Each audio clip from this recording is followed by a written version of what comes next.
Welcome back to the another lecture. आज के इस लेक्चर में हम देखेंगे कि भाई हमें पानी के अंदर अम्ल मिलाना चाहिए या फिर अम्ल के अंदर में पानी मिलाना चाहिए। ठीक है, ये पॉइंट देखेंगे। नेक्स्ट हम देखेंगे कि पीएच स्केल क्या होती है। ठीक है, उससे पहले हम एक बार लास्ट रिवीजन क्या कर लेते हैं कि भाई हमने लास्ट वाला टॉपिक देखा था कि अम्ल जो होते हैं जिनके पास क्या होता है H+ आयन होते हैं और क्षारक क्या होते हैं जिनके पास OH- आयन होते हैं, दोनों मिलकर क्या करते हैं उदासीनीकरण अभिक्रिया करते हैं, जो कि किस तरीके से होती है अम्ल क्षारक लवण बनाते हैं और जल बनता है। क्यों? क्योंकि H+ और OH- है ना, ये पॉइंट मिलकर क्या बनते हैं तो H+ HOH बना रहा है। ठीक है, देखने में अच्छा नहीं लगा तो हमने इसको क्या लिख दिया H2O लिख दिया। जस्ट किडिंग, ये H2O लिखा जाता है। तो इसलिए उदासीनीकरण अभिक्रिया में क्या होता है कि पानी बनता है। ठीक है, और इससे पहले हमने एक टॉपिक और पढ़ा था कि भाई जो हमारे धात्विक ऑक्साइड है उनको क्षारीय ऑक्साइड कहा जाता है और जो हमारे पास धात्विक ऑक्साइड होते हैं उनको हम अम्लीय ऑक्साइड कहते हैं। तो इसका रीजन पता करने के लिए आप इससे पहले वाली लेक्चर को देख सकते हैं। नेक्स्ट टॉपिक आ जाता है कि हाँ भाई अम्ल के अंदर पानी मिलाना चाहिए या फिर अम्ल के अंदर पानी मिलाएं या पानी के अंदर अम्ल मिलाना चाहिए। क्यों भाई? अब देखते हैं। अब जब हम जल में अम्ल या क्षारक मिलाते हैं, ठीक है, किसी भी जल में अम्ल या क्षारक मिला रहे हैं तो भाई ये क्या है, एक ऊष्माक्षेपी अभिक्रिया है। इसमें बहुत ज्यादा एनर्जी जनरेट होती है, बहुत ज्यादा ऊष्माक्षेपी एक्सोथर्मिक रिएक्शन है। ठीक है, जैसे कि अगर हम सांद्र जल में सांद्र नाइट्रिक अम्ल को या सल्फ्यूरिक अम्ल को मिलाते हैं तो हमें क्या करना चाहिए कि भाई अम्ल को सदैव धीरे धीरे धीरे लगातार हिलाते हुए, मतलब धीरे धीरे इस तरीके से गोल गोल घुमाते रहना चाहिए। जल को लगातार हिलाते हुए जल में मिलाना चाहिए। ठीक है, जल को मतलब हमें क्या करना है पानी के अंदर अम्ल को मिलाना है। ठीक है, क्या करना है पानी के अंदर अम्ल को मिलाना है। क्यों? क्योंकि बाई चांस अगर हमने अम्ल के अंदर पानी मिलाने की कोशिश करी, और ये जैसे कि हमने अभी पढ़ा कि ये क्या है एक्सोथर्मिक रिएक्शन है, तो इसमें एक्सोथर्मिक में सबसे मेन क्या है पानी की वो सॉरी अम्ल, क्योंकि अम्ल बहुत ज्यादा ताकतवर है।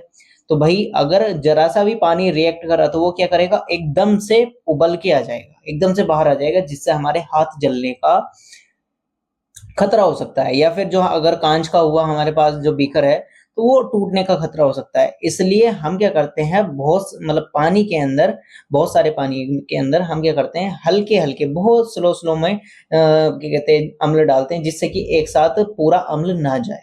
तो धीरे धीरे उसको हम राउंड करते रहेंगे और फिर उसमें मिलाते रहेंगे। ठीक, तो हमेशा याद रखेंगे पानी के अंदर अम्ल मिलाया जाता है, ना कि अम्ल के अंदर पानी। क्यों अम्ल के अंदर नहीं मिलाना है? क्योंकि अम्ल बहुत सारा है, जल कम है। ठीक है, तो वो एकदम से रिएक्शन करेगा। लेकिन हाँ दूसरी कंडीशन में जल हमारे पास बहुत ज्यादा है, अम्ल कम है, तो भाई वो धीरे धीरे रिएक्शन करेगा, तो नुकसान के चांसेस कम हो जाते हैं।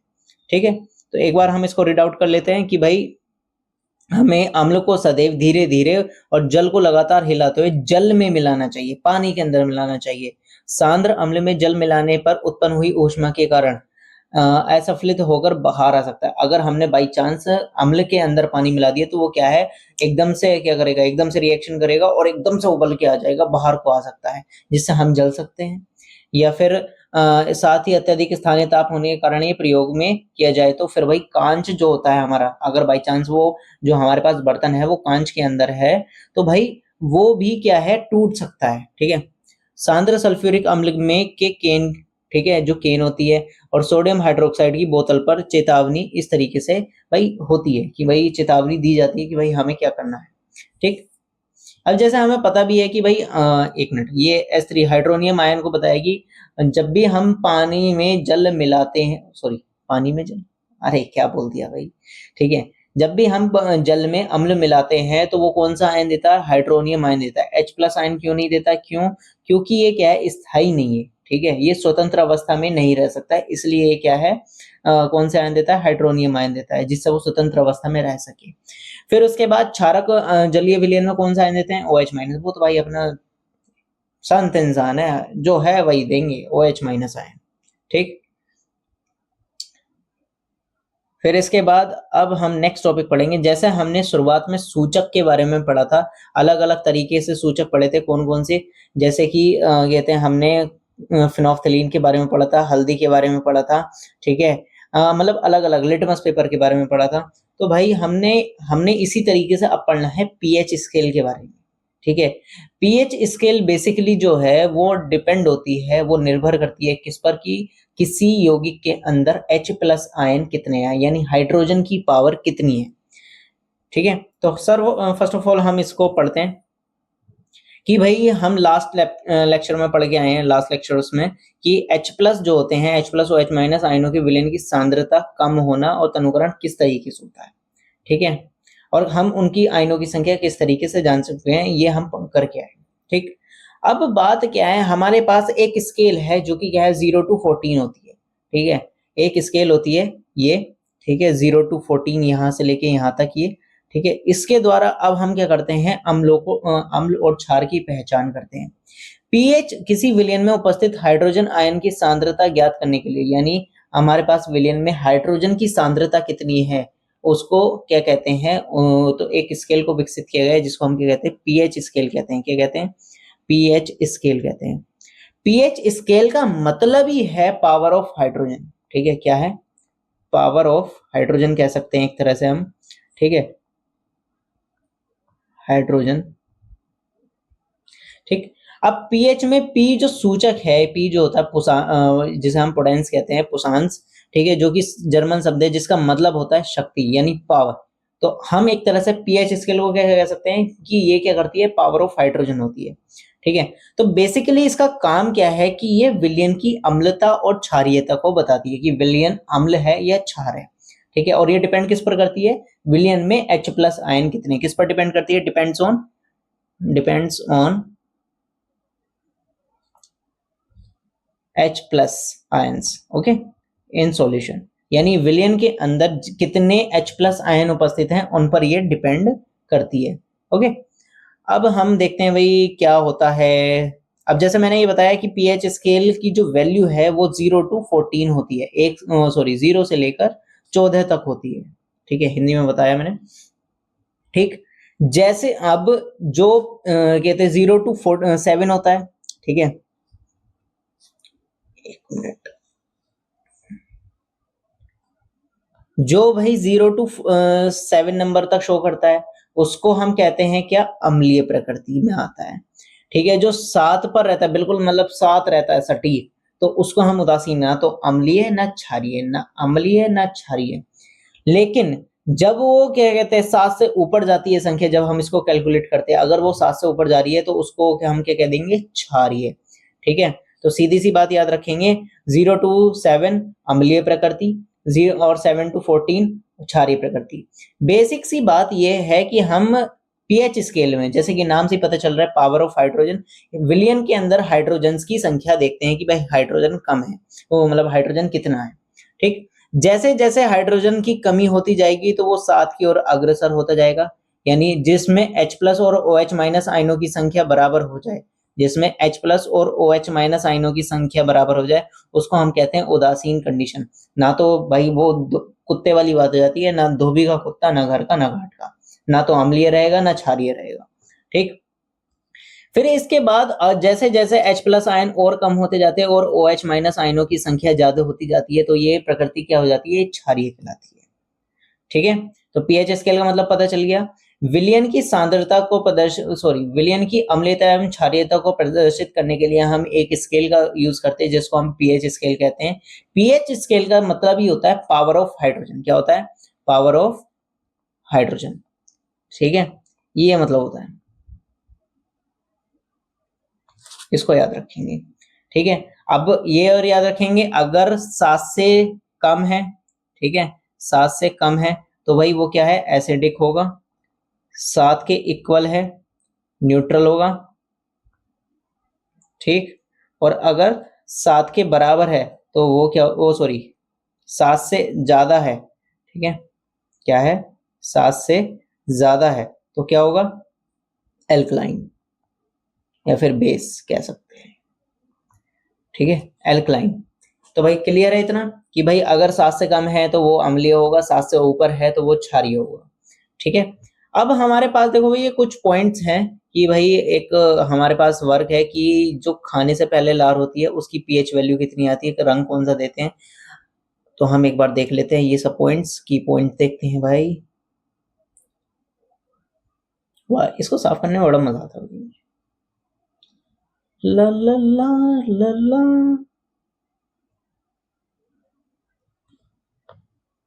हाँ तो भाई अब जैसे पहले हम थोड़ा सा कलरफुल देख लेते, कलर देख लेते हैं। अब देखो जैसे जैसे आप देख रहे हैं 7 पर जो है उदासीन विलयन जो होगा, ठीक है, जैसे कि हमारे घर का पानी वो क्या करता है, वो बिल्कुल एग्जैक्टली 7 देता है, ठीक है। तो यानी वो क्या उदासीन है। अगर वो 7 से कम देगा तो वो क्षारीय, वो अम्लीय हो जाएगा। अगर 7 से ऊपर देगा तो वो क्षारीय हो जाएगा। यानी जब हम उसे पीएच पेपर जो होता है, एक पेपर होता है पीएच, ठीक है, जब हम उसको टच कराएंगे उससे पानी से तो वो क्या है, इस तरीके का रंग देगा। किस तरीके का, ये जो पॉइंट है ये इस तरीके का रंग देगा, बिल्कुल एग्जैक्टली 7 के सामने का, ठीक है।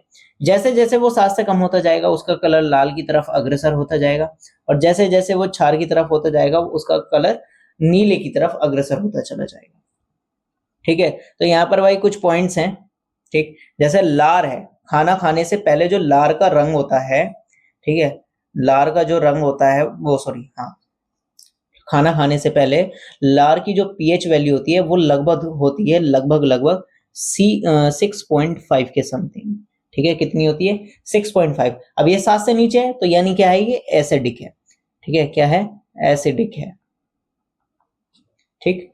अब पीएच पत्र का रंग अगर हम यहाँ पर ऑब्जर्व करें, ठीक है, यानी पीएच पेपर जो है उसका रंग ऑब्जर्व करें 6.5 पर क्या है, हल्का सा ग्रीनिश कलर है, हल्का सा हरा रंग होगा, ठीक है। नेक्स्ट आ जाता है हमारे पास खाना खाने के बाद। अब खाना खाने के बाद जो है लार की जो पीएच वैल्यू हो जाती है वो 5.8 से लेके 6.5 तक हो जाती है। कितनी, 5.8 से लेके 6.5 तक। तो तब भी तो ये एसिडिक ही है, तब भी ये क्या है, एसिडिक है। तो भाई ये अब भी अम्लीय है, तो उसका कलर क्या है, अब थोड़ा सा और कम हो जाएगा भाई, ठीक है। यहाँ पर ऑब्जर्व करेंगे तो हम कह सकते हैं ये तोताई कलर जैसा हो जाएगा, तोते का कलर जैसा होता है उस तरीके का कलर देने लगेगा, ठीक है। फिर इसके बाद मतलब अगर हम खाने पीएच पेपर को लार से टच करा दे, तो पीएच पेपर आता है, ठीक है, अगर उसको लार से टच करा दे तो वो कुछ क्या है, ऐसा कलर दे देगा जो यहाँ पर दे रखा है 6.5 के सामने, यानी यहाँ पर, और 7, ठीक है, या 5.8 तक, ठीक है, इतना दे देता है, ठीक। नेक्स्ट आ जाता है हमारे पास नींबू का जो रस होता है उसका पीएच वैल्यू कितना होता है, ठीक है। नींबू का जो रस होता है उसका पीएच वैल्यू कितना है, 2 से 3। कितना होता है, 2 से 3। और नींबू के अंदर कौन सा अम्ल पाया जाता है, तो भाई कौन सा पाया जाता है भाई, सिट्रिक अम्ल। कौन सा, सिट्रिक अम्ल, याद रखेंगे। सिट्रिक अम्ल पाया जाता है, 2 से 3 है, 2 से 3 है मतलब है 7 से कम है, 7 से कम है तो उसको वो कौन सा नेचर हो जाएगा, एसिडिक हो जाएगा। कौन सा होता है, एसिडिक। अब यहाँ पर हम देखेंगे 2 से 3 के आसपास कौन सा कलर देगा, तो ये भाई हमारा कहते हैं नारंगी कह सकते हैं या फिर पीला, ठीक है। सॉरी 2 से 3 है ना, तो 2 से 3 है तो भाई ये कहते हैं ऑरेंज कलर देगा, नारंगी कलर देगा, और हल्का पीला भी दे सकता है, ठीक है। तो नींबू का रस अगर पीएच पेपर को टच कराया जाता है तो वो कैसा रंग देता है, या तो नारंगी देगा या फिर हल्का पीला रंग देगा, ठीक। नेक्स्ट आ जाता है रंग रहित वतित पेय, ठीक है। रंग रहित वतित पेय क्या होते हैं भाई, रंग रहित वतित पेय होते हैं हमारे पास जो हमारे पास सोडा वाटर होता है, ठीक है, मिलते हैं ना सोडा वाटर, ठीक है। तो वो क्या है, रंग रहित वातित पेय होते हैं, जो उनका पीएच मान होता है वो होता है 10, ठीक है।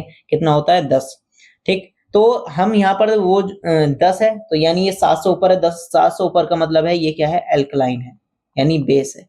एल्कलाइन यानी बेस है, क्षार है, ठीक। रंग रहित वातित पेय का जो कलर होता है वो कैसा हो जाएगा, बैंगनी समथिंग का होता है। कैसा, बैंगनी। जैसे कि यहाँ पर हमारे पास है, यहाँ पर हम देखेंगे मिल्क ऑफ मैग्नीशियम के सामने देखो 10 के आसपास होता है इसका लगभग, तो यहाँ पर ये बैंगनी कलर का कलर दे देगा भाई जब हम इसको पीएच पेपर से टच कराएंगे, ठीक है।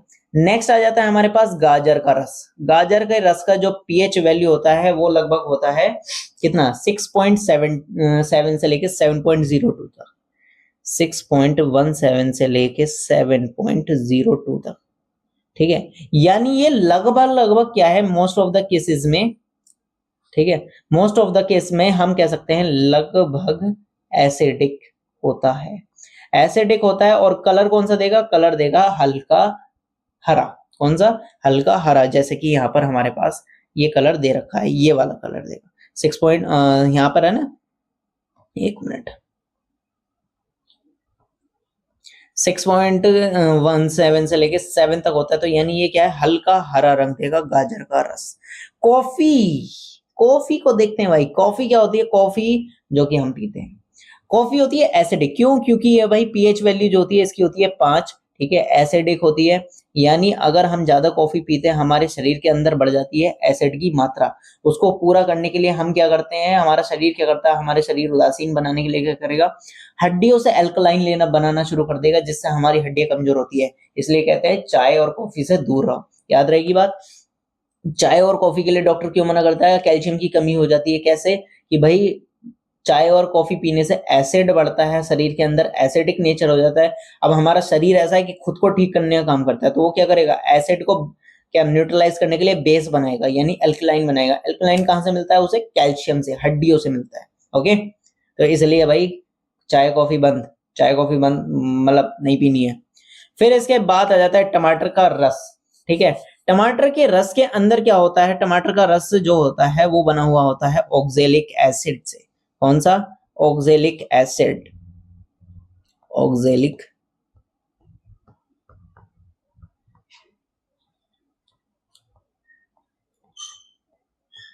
ठीक है, टमाटर का रस। अब फिर टमाटर के रस का जो पीएच वैल्यू होता है वो होता है लगभग 4 से लेके 4.6 तक, ठीक है। कितना होता है, लगभग 4 से लेके 4.6 तक, ठीक है, लगभग 4 से। तो भाई ये तो 7 से नीचे है, 7 से नीचे तो क्या होगा, एसिडिक यानी अम्लीय, ठीक है, क्या हो जाएगा, अम्लीय। जब यानी अगर हम यहाँ पर ऑब्जर्व करना चाहें, ठीक है, ऑब्जर्व करना चाहें तो भाई यहाँ पर हम क्या देख सकते हैं कि भाई 3 और 4, वो सॉरी 4 से 4.6 है ना, 4 और 4.6 के आसपास जो है वो बिल्कुल पीला और हल्का सा हरा रंग देगा, ठीक है, 4 से 4.6 के, यानी ये कलर हमारा पीएच पेपर टच कराने पे आएगा, किससे, टमाटर से। अगर पीएच पेपर को टमाटर से टच कराते तो लगभग ये कलर देना चाहिए। अब आ जाते हैं नल के जल की बारी, जो हमारे घर में पानी आता है। घर के पानी का जो कहते हैं पीएच मान होता है वो लगभग 7 होता है। 7 होने का मतलब है कि ये क्या है भाई, न्यूट्रल है। क्या है, ये न्यूट्रल है। न्यूट्रल है तो भाई यानी उदासीन, ना तो एसिडिक और ना ही एल्कलाइन, यानी ना तो अम्लीय और ना ही क्षारीय। तो भाई 7 है, बिल्कुल यहाँ पर होगा। तो यानी जब हम पानी, शुद्ध पानी जो होता है तो वो क्या है, इस तरीके का कलर देगा यदि हम उसको पीएच पेपर से टच कराते हैं। नेक्स्ट आ जाता है NaOH विलयन, ठीक है। यदि यानी अगर हम सोडियम हाइड्रोक्साइड लेते हैं, सोडियम हाइड्रोक्साइड के जलीय विलयन से अगर हम पीएच पेपर को टच कराते हैं तो वो जो पीएच मान आता है वो लगभग पूरा पूरा आता है 16, वो सॉरी 14, 16 तो होता ही नहीं है, 14 तक कंप्लीट होते हैं, हो जाती है गलती, ठीक। फिर इसके बाद भाई ये जो है ये पूरा नीला कलर देगा, गहरा नीला कलर, ठीक है, कैसा, गहरा नीला कलर। और भाई ये 7 से ऊपर है तो ये कौन सा हो जाएगा भाई, यहाँ पर हम देख लेंगे, ये हो जाएगा एल्कलाइन, यानी क्षारीय, एल्कलाइन, ठीक। अब हमारे पास आ जाता है HCl, HCl यानी H प्लस देखने को मिल रहा है। देखो भाई NaOH में OH माइनस आयन सबसे ज्यादा होते हैं, तो यानी यहाँ पर OH माइनस आयन सबसे ज्यादा है, ठीक है, OH माइनस आयन सबसे ज्यादा है, तो ये यहाँ तक बिल्कुल, यहाँ पे H प्लस है ही नहीं, कम, बहुत कम हो जाएंगे। तो भाई ये यहाँ तक है, तो इसलिए इसकी वैल्यू क्या होगी, 14। अब यहाँ पर HCl क्या है, एक प्रबल अम्ल है, ठीक है, H प्लस आयन सबसे ज्यादा जनरेट होते हैं, ठीक। तो भाई ये क्या करता है, 0 वैल्यू देता है, और जो इसका पीएच रंग होता है, पीएच पेपर से अगर इसे टच करा दें, ठीक है, पीएच पेपर से अगर इसे टच करा दे तो ये बिल्कुल लाल रंग देगा। कैसा रंग देगा, लाल रंग। यानी अगर HCl से पीला पेपर टच हो जाए, वो सॉरी पीएच पेपर टच हो जाए तो ये कौन सा रंग देता है, लाल रंग देता है। और इसके नेचर क्या हो जाएगा, सीधी सिंपल बात है, 7 से नीचे है तो ये क्या होगा, अम्लीय होगा, क्षारीय, वो सॉरी एसिडिक होगा, ठीक है, क्या होगा, एसिडिक।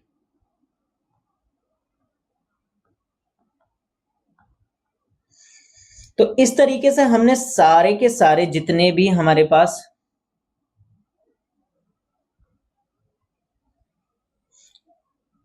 ठीक है। जितने भी हमारे पास ये सब चीज दे रखी है कि लार खाना खाने से पहले उसका पीएच वैल्यू 6.5 होता है तो वो 7 से नीचे एसिडिक, खाना खाने के बाद उसकी और वैल्यू गिर जाती है। क्यों?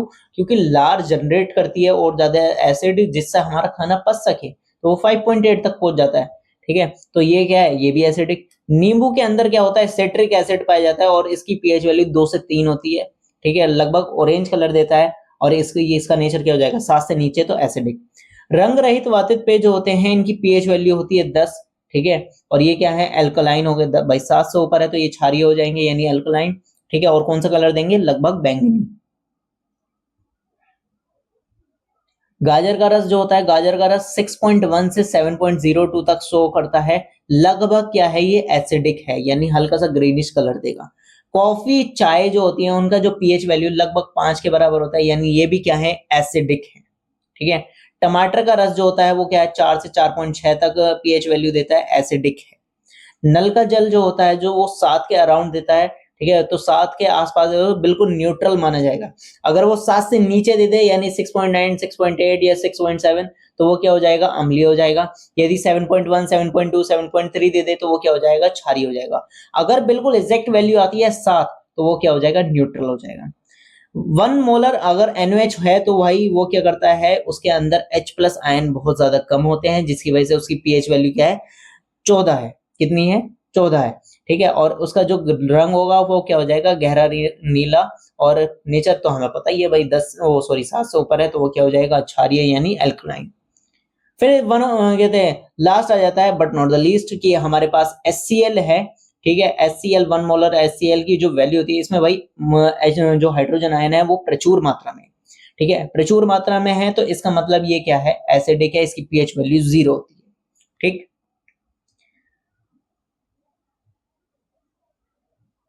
अब हम अपने दैनिक जीवन में जो पीएच वैल्यू है उसके बारे में देखेंगे, वो हम देखेंगे नेक्स्ट लेक्चर में। आज के लेक्चर में इतना ही। ठीक, एक बार हम इसको रिपीट कर लेते हैं, एक बार हम देख लेते हैं। हमेशा हमने आज क्या देखा कि भाई हमेशा जो है कहते हैं जो अम्ल है वो किस में मिलाना मिलाना है, हमें पानी के अंदर मिलाना है। पानी हमारे पास जाना है यानी पानी के अंदर अम्ल मिलाया जाता है कि ना कि अम्ल के अंदर पानी। कभी भी अम्ल में पानी नहीं मिलाना है। क्यों? क्योंकि वहां पर हमारे पास जो अम्ल है वो बहुत ज्यादा क्रियाशील होता है, अगर हमने मिलाया तो वो बाहर आ जाएगा और बाहर आएगा तो हमारे हाथ जल जाएंगे। ठीक, और वहीं उल्टा होगा कि यहाँ पर पानी है, धीरे धीरे अम्ल ऐसे गोल गोल करके घूमते रहेंगे और पानी डालेंगे, वो सॉरी अम्ल डालेंगे तो क्या हो जाएगा, तो भाई वो बहुत धीरे धीरे रिएक्शन करेगा जिसकी वजह से क्या वो इजीली मिक्स हो जाएगा। तो इसलिए सबसे पहला पॉइंट क्या सीखा था हमने कि भाई हमें पानी के अंदर अम्ल मिलाना है ना कि अम्ल के अंदर पानी।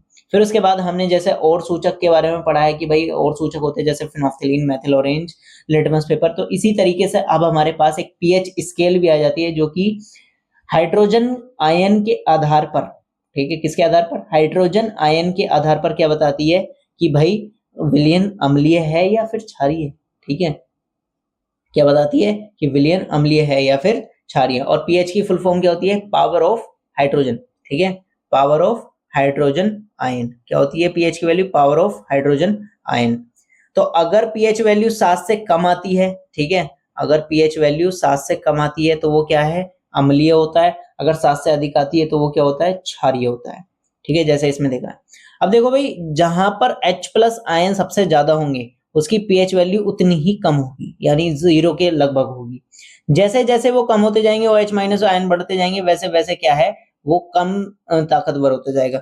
जिस कंडीशन पे आके H प्लस आयन बराबर हो जाते हैं किसके, OH माइनस आयन के, वहां पर ये क्या कहलाते हैं, उदासीन कहलाते हैं। दोनों एक दूसरे की शक्ति को खत्म कर देंगे।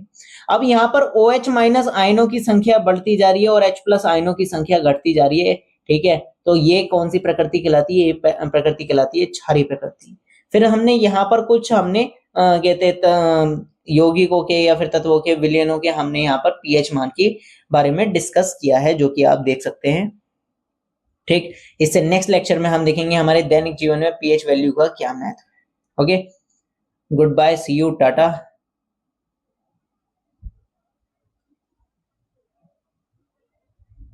कल थोड़ा सा रिपीट भी कर लेंगे। ओके, कि भाई हाँ ये रिपीट करना जरूरी है, एक बार कर लेते हैं, पढ़ लेते हैं। अभी टाटा नहीं कर रहे, अभी वापस आओ, वापस आओ। कि भाई हम एक बार रिपीट कर लेते हैं कि अगर अम्ल धातु के साथ अभिक्रिया करता है, कौन सी गैस देता है? हाइड्रोजन गैस देता है। और धातु कार्बोनेटों के साथ अभिक्रिया, कार्बोनेट आयन है, कार्बन डाइऑक्साइड बनेगी। ठीक। फिर अगर अम्ल और क्षार परस्पर अभिक्रिया करते हैं, क्या कहलाते हैं? उदासीनीकरण अभिक्रिया होती है, पानी बनता है। ठीक है। बाकी बाकी ऑलमोस्ट हमने रिवाइज करा ही है। ठीक है, नो टेंशन। तो ठीक है, bye bye, see you, Tata.